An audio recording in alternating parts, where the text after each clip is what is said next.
I'm way more concerned about the media that my child watches and how it's like structured.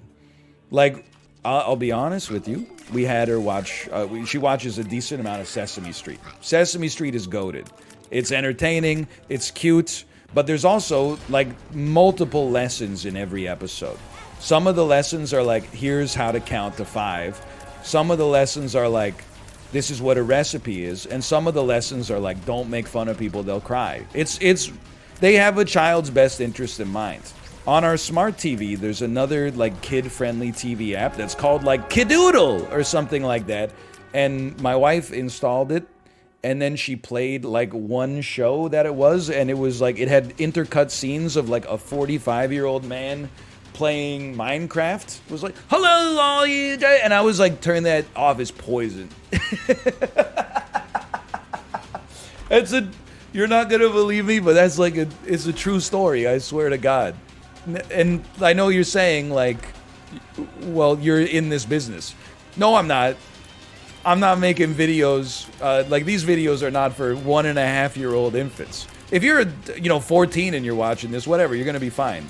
Any damage that I could do it pales in comparison to the damage that's probably already been done by the life you've lived up to this point and also the media you've consumed, okay? You just shouldn't, I don't want my kid watching something like a YouTube Let's Play when they're 5, because it's so like, I'm not a cognitive scientist, right? YouTube kind of scares me because even like when my wife watches a YouTube video, I'm like, this stuff is edited by... Can I go off? This is too much. And I want to preface this by saying that there's all kinds of YouTubers out there. There's incredibly smart YouTubers. There's incredibly grounded YouTubers. Maybe it's my own bias that they seem to be outnumbered by narcissists. It's a profession that I think appeals to people who think that they're special. And I think that describes me, as much as I would love to not admit that. There's times where I make a joke and I'm like, nobody else is making that one, for better or for worse. But like, I'll be watching a video and it's just like no idea ever makes it through. It's just like every sentence has like a jump cut and is then followed by like boom, and then is a sound effect, and then guess what? It's like there's never like an idea that comes out fully formed. It's just like, it's time for fan mail of the week. And I'm not mocking that necessarily, even though I am getting increasingly loud as I talk. Not mocking it necessarily.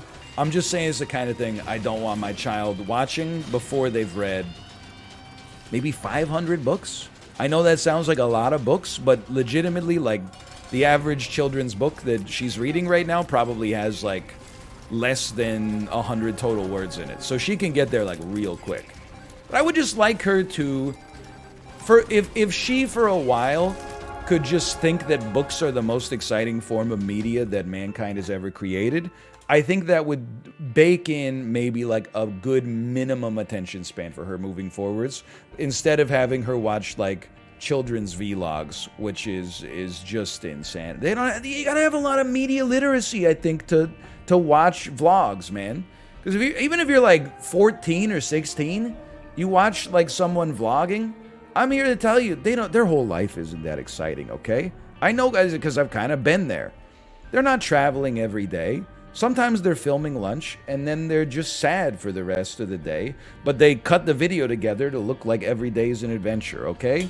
But a kid's not gonna understand that if they're like 6 years old watching a kid, because there's so many like parenting vlog channels where they're like, guess what? We went on a vacation today. Guess what? We went to activity gym 10 times. Well, you've never seen this place before. Guess what? We saw the Lego movie in 3D. Like, a lot of life is just asking what's for dinner. And I know that sounds cynical. We do a lot of fun stuff. But like, that creates an unrealistic expectation that every single day of your life is going to be saturated with dopamine. You have to learn to derive the dopamine from within by finding out that you're having your favorite food for dinner.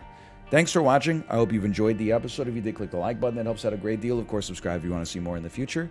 Thanks for watching. I'll see you next time. See ya!